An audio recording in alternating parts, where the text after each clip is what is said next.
الحمد لله رب العالمين وصلى الله وسلم على قل هل نبينا يستوي محمد الذين يعلمون والذين لا يعلمون وعلى آله إنما وصحبه يتذكر أولو أجمعين أما بعد. الألباب. طيب, Inch'Allah Ta'ala, un nouveau cours sur notre explication, notre ouvrage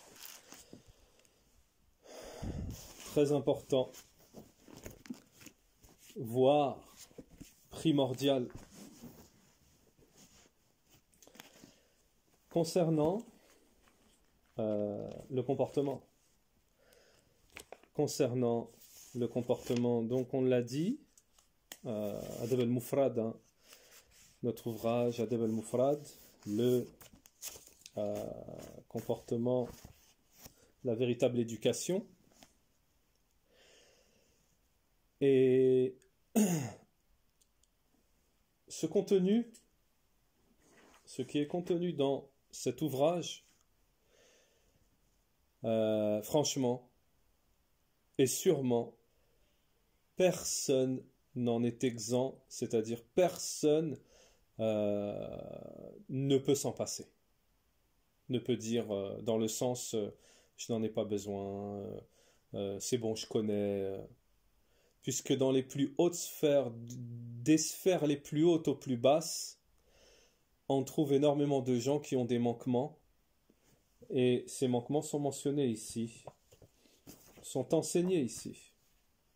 On trouve même des gens qui ne sont jamais passés par cet enseignement, et pourtant c'est l'enseignement du comportement dans l'islam.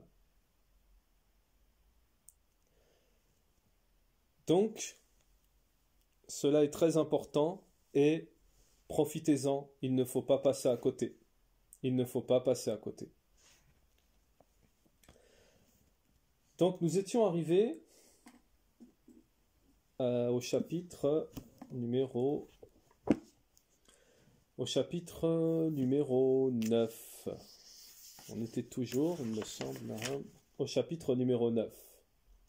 Oui. Et on était au hadith où le prophète ﷺ avait mentionné 9 choses. Le hadith d'Abi Darda, radiyallahu anhu, a dit: le messager d'Allah ﷺ me recommanda 9 choses. N'associe rien à Allah même si on doit te couper ou te brûler. Ne délaisse pas volontairement la prière obligatoire, car celui qui la délaisse volontairement ne bénéficie plus de protection. Donc, on était arrivé à ce deuxième point sur les 9 points dans le hadith, c'est-à-dire à parler de la prière. Donc ce n'est pas pour rien si cet ouvrage est un des meilleurs ouvrages dans le comportement. C'est un des meilleurs ouvrages dans le comportement. Et celui qui étudie le contenu ici, qui étudie cet ouvrage avec l'explication, et plus particulièrement avec l'explication de Cheikh Abdelrazak al-Badr, il aura réuni un immense bien pour toute sa vie. Et il peut même prendre un autre chemin. Ne lésinez rien, c'est-à-dire ne délaissez absolument rien. Ne serait-ce qu'une faïda dans un cours, ça peut changer une vie. Ça peut changer une direction. Ça peut changer un comportement qui pouvait nous emmener en enfer. Wallahu a'lam. Les cours qu'on a fait depuis le début, peut-être qu'il y avait des gens qui frappaient leurs parents. Peut-être qu'il y avait des gens qui insultaient leurs parents. Peut-être qu'il y avait des gens qui faisaient de l'injustice sans le savoir. Et en prenant ces cours-là, ils se sont rectifiés. Et wallahi, même pour nous, on prend jusqu'à aujourd'hui, on prend des cours, on apprend avec les savants et on se rectifie jusqu'à aujourd'hui. On a toujours quelque chose à apprendre. C'est pour cela qu'on vous a dit dès le début qu'il n'y a personne qui peut dire je suis exempt de... c'est bon, je suis exempt de cet ouvrage. Parce que on voit même dans les plus hautes sphères des manquements concernant des questions qui sont mentionnées ici. On peut mentionner un exemple. L'exemple d'un chapitre qui viendra à la suite, un chapitre qui va venir à la suite,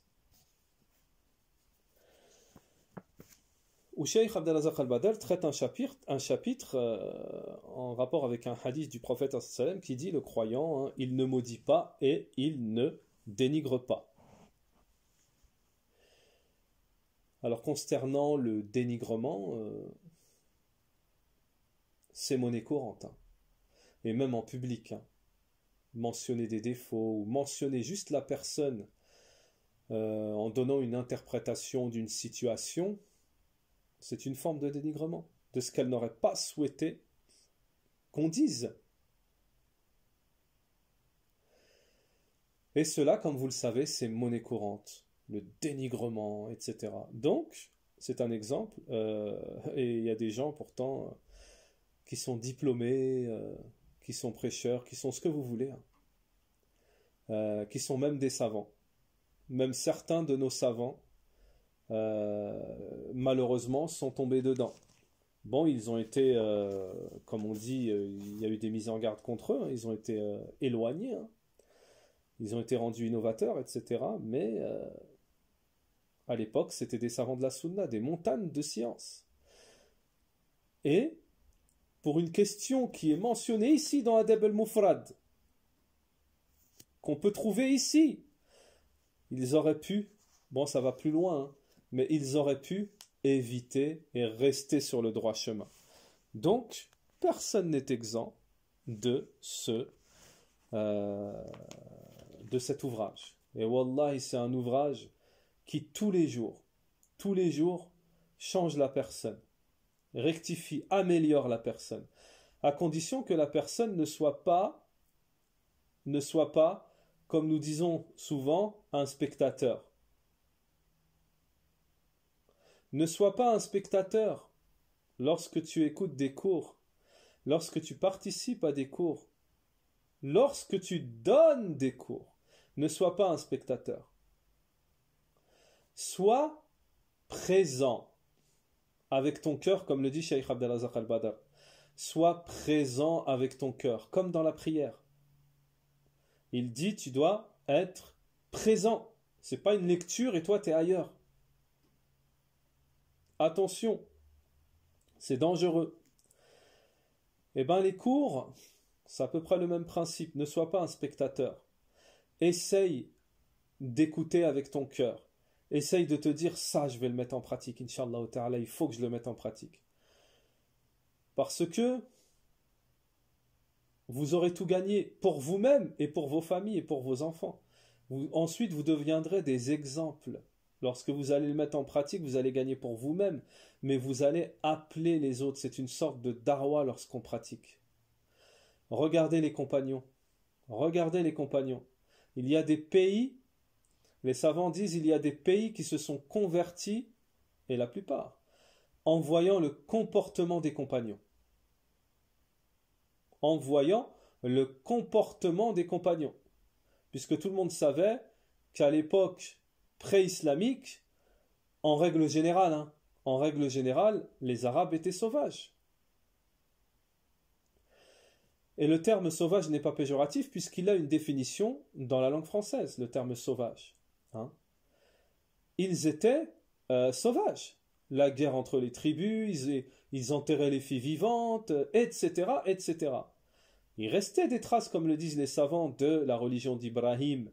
Mais on parle en général. Ils étaient des sauvages. Et qui les a changés? On peut, si vous voulez, on aurait pu prendre un exemple encore plus sauvage. Hein. Les Mongols, les Tartares, qui eux, ils tuaient tout le monde, ils mettaient le feu partout. Ils sont connus pour ça. C'est connu. Partout où ils passaient, ils mettaient tout à feu et à sang. Et qu'est-ce qui les a changés?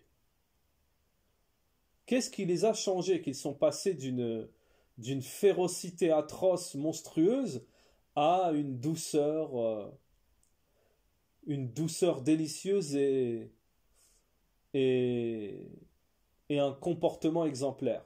C'est l'islam. Et ici, cet ouvrage, il nous appelle à cela. Il nous appelle à cela.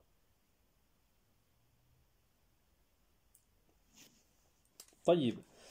Donc concernant la prière, Cheikh Abdelazak al-Badr, hafidhahullah, nous dit, il y a donc ici, nous avons donc ici l'éclaircissement de l'importance de la prière. Comme quoi, elle fait partie des obligations de l'islam, la prière. وَأَنَّ مَنْ تَرَكَهَا كَفَرَ كما قال صلى الله عليه وسلم, et que celui qui la délaisse aura mécru, comme nous l'a dit le messager d'Allah sallallahu alayhi wa sallam dans un hadith authentique.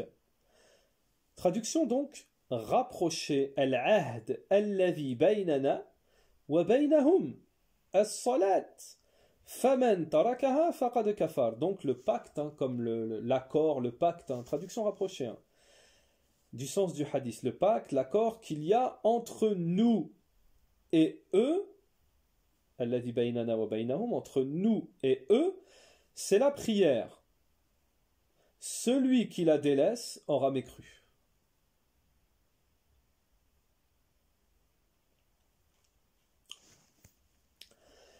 Wa anna, ensuite, Cheikh Abdelazak al-Badr, hafidhahullah, nous dit, وأن ترك الصلاة عظيمة من عظائم الذنوب وكبيرة من كبائر الآثم.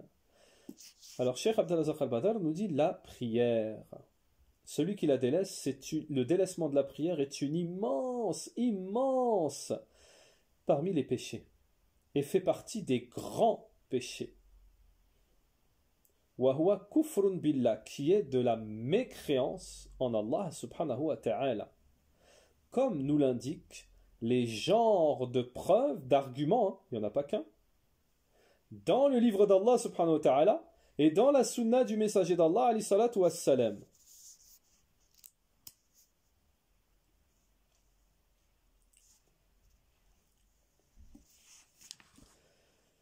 Donc il faut savoir une chose.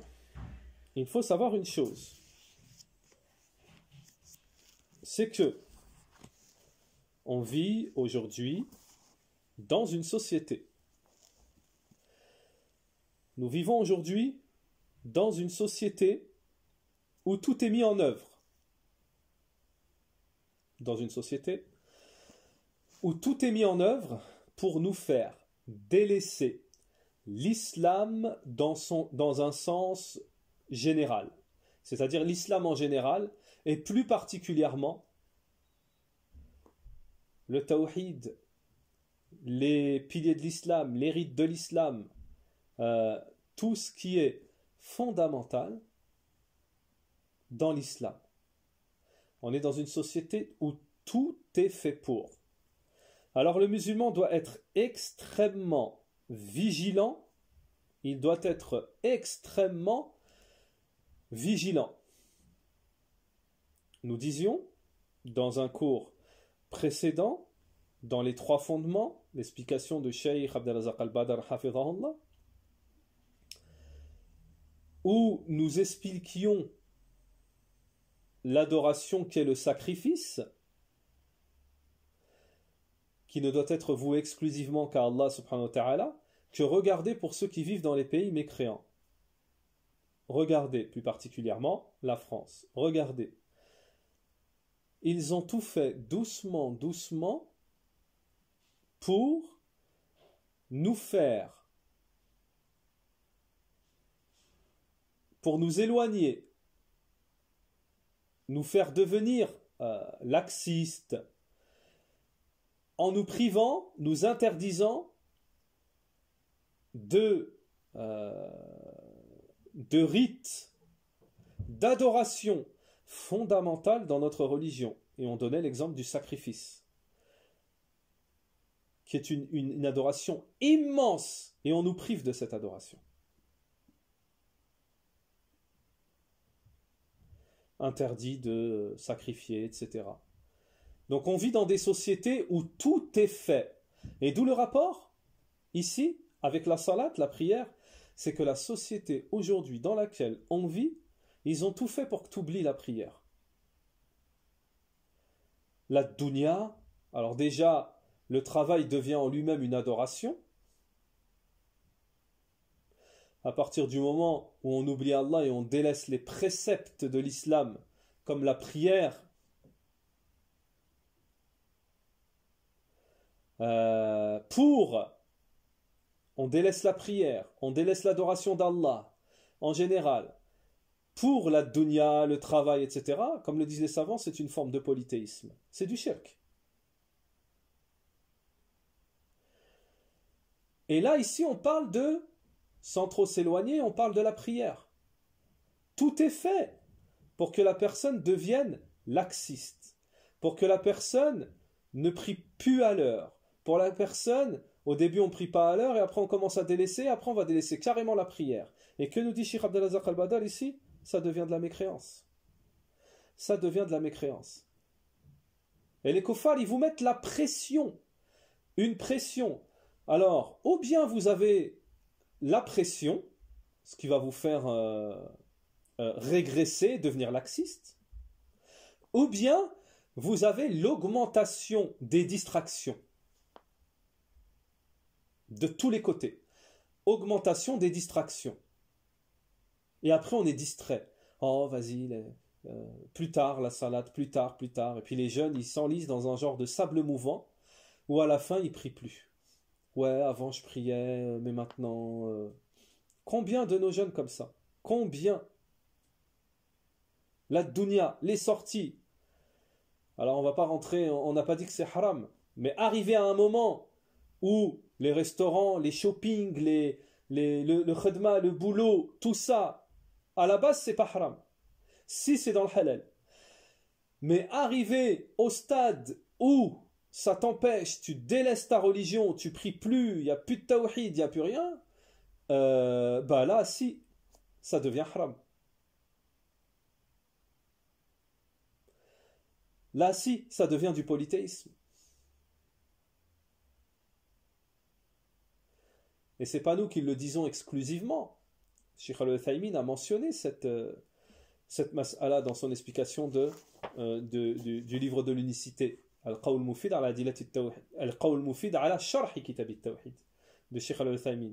Dans un de ses chapitres, il mentionne le Cheikh que malheureusement, certains de nos frères sont tombés dans une forme de polythéisme. Nous dit Cheikh al-Uthaymin. Hein, de là où ils ont associé la dunya, la vie d'ici-bas donc, la vie mondaine, à Allah Ta'ala.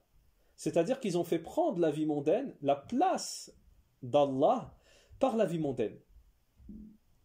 Le shir dit, il ne pense qu'à ça, il ne parle que de ça. Avant de dormir, il ne pense qu'à la dunya. La dunya, elle a pris toute la place. Donc attention, il y a beaucoup de jeunes, ils n'ont pas cette mauvaise niya ou cette conception ou cette présence d'esprit que de délaisser la salade, c'est de la mécréance. Ils ne sont pas dans ça. Oui, j'ai pas le temps, oui, mais non, moi je suis musulman, oui, mais non. Et ils se rendent même pas compte que c'est de la mécréance. Alors nous, on rentre pas dans les divergences. On étudie ici avec un savant, il s'appelle Cheikh Abdelazak al-Badar, et on traduit ce qu'il dit. Là, il nous dit que c'est de la mécréance. On sait qu'il y a des divergences, et on ne se sert pas de la divergence, attention. Parce que la salat, il faut prendre ce qui est le plus précautionniste. Cheikh Ibn Baz, il dit souvent ça.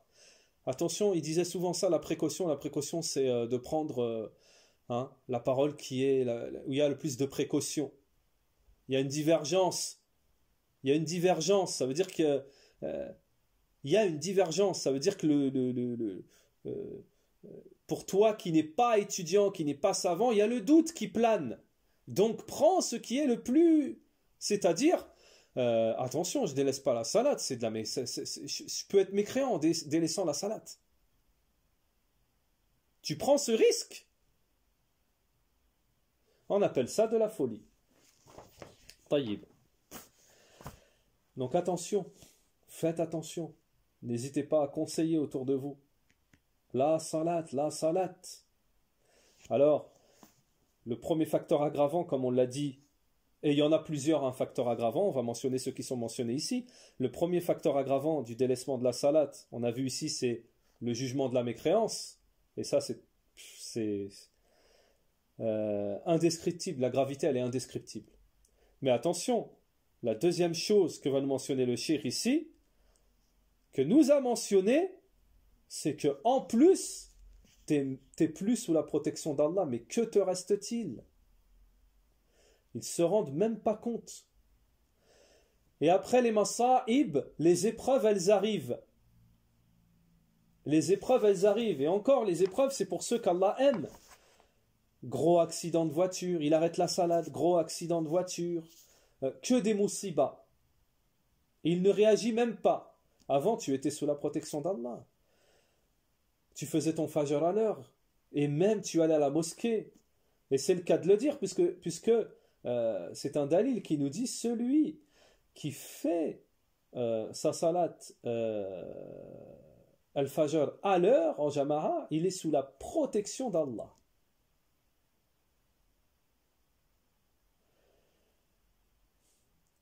Donc, celui qui délaisse la salat, il perd la protection d'Allah. Mais il faut se réveiller, subhanallah. Pourquoi il faut se réveiller? Wallah, il faut se réveiller. Pourquoi il faut se réveiller? Parce qu'on a une armée complètement active, invisible, contre nous, sur notre dos, toute la journée. Et la seule chose, comme le dit Cheikh Abdelrazak al-Badr, les shayatines qui sont sur ton dos, au moment où tu sors de chez toi, ils t'attendent devant chez toi. Au moment où tu vas aux toilettes, tu dois dire la protection. Au moment où tu sors de chez toi, au moment où tu montes dans ta monture, au moment, là, tous les moments, tu dois demander la protection d'Allah subhanahu wa ta'ala contre les shayatines. Ça veut dire que les shayatines, ils sont tout le temps sur ton dos. Et, comme le dit Cheikh Abdelrazak al-Badr, un ennemi invisible, tu peux rien faire contre lui. La seule chose, c'est la protection d'Allah subhanahu wa ta'ala. Et toi, qu'est-ce que tu fais? Tu tournes le dos à cette protection. Allahu Akbar. Toi, qu'est-ce que tu fais? Tu tournes le dos à cette protection. Si tu n'as plus la protection ou tu n'as pas la protection d'Allah subhanahu wa ta'ala, que te reste-t-il? Après, il ne faut pas venir se plaindre. Les genoux m'ont attaqué. Je suis majnoun. Alors il y a ceux qui s'en sortent dans les meilleurs cas. Ils arrivent à s'en sortir. Il reste des séquelles où ils sont malades. Mais alhamdoulilah, ils reprennent le din, la salade parce qu'ils ont compris. Il y a ceux où ils sont complètement, ça y est, ils ont perdu la raison. Il y a ceux qui ont perdu beaucoup dans leur vie. Il y a ceux qui ont perdu carrément la vie. Et nous connaissons et avons connu des gens comme ça. Et croyez-nous, c'est très dur. Donc si tu as perdu la protection d'Allah, tu prends le risque de subir les attaques d'où elles viennent, djinn ou ins. Et wallahu a'lam, tu n'auras plus la protection d'Allah. Et là, toutes les portes sont ouvertes, tous les coups sont permis. Tandis que celui qui est sous la protection d'Allah, il fait ses adhkar, il fait sa prière. De toute façon, c'est connu, il y a un dalil qui dit les 5 prières, c'est une forme de protection. Il fait ses adhkar, c'est-à-dire ses rappels, l'évocation d'Allah, subhanahu wa ta'ala, de la protection dans tous les domaines, car il y a une liste longue de demandes de protection à Allah, subhanahu wa ta'ala. Il ne se détourne pas d'Allah subhanahu wa ta'ala. Celui qui se détourne d'Allah, Allah se détourne de lui. Et si Allah se détourne de toi, si Allah subhanahu wa ta'ala se détourne de toi, tu n'as plus rien. Il y a une invocation connue. Il y a une invocation connue qu'il est bien de dire, que Cheikh Abd al-Razak al-Badr mentionne et que ceux qui sont attachés aux invocations, ils disent tout le temps, à peu près dans ce sens: ô Allah, ne me délaisse pas, ne serait-ce que le temps d'un clin d'œil. Tarfata'ayn. Ne serait-ce que le temps d'un clin d'œil.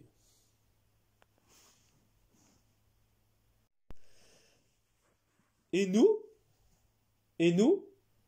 on fait les causes. Alors les croyants, ils demandent juste un clin d'œil, ne me délaisse pas, Allah Ta'ala. Et nous, on fait les causes, on laisse la salat, on adore la dunya, on abandonne la salat,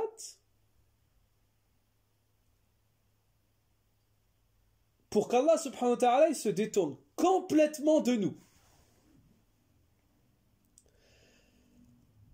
Et à partir de ce moment-là, comme le dit Allah subhanahu wa ta'ala, comme c'est connu dans la sunna, avec les arguments authentiques, que si une personne, elle délaisse Allah, et elle se plonge dans la vie mondaine, Allah ta'ala, il va lui en donner encore plus. Et la personne, ignorante soit-elle, ignorante est-elle, elle est, ignorante, elle est. Elle croit que c'est bien, que c'est un bienfait. Regarde, j'en ai de plus en plus. Les biens mondains, regardez, j'en ai de plus en plus. Et elle a une sorte de réconfort de,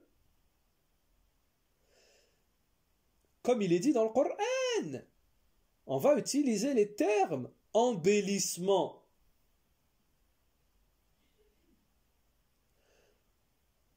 Les gens qui ont mécru, les gens qui suivent le shaitan, il leur a embelli les choses. Les voitures, les maisons, les ceci, les cela, je suis bien parce que j'ai beaucoup de biens. Mais c'est complètement le contraire. Tu as tout perdu. Allah, il s'est détourné de toi. Allah, il t'a délaissé.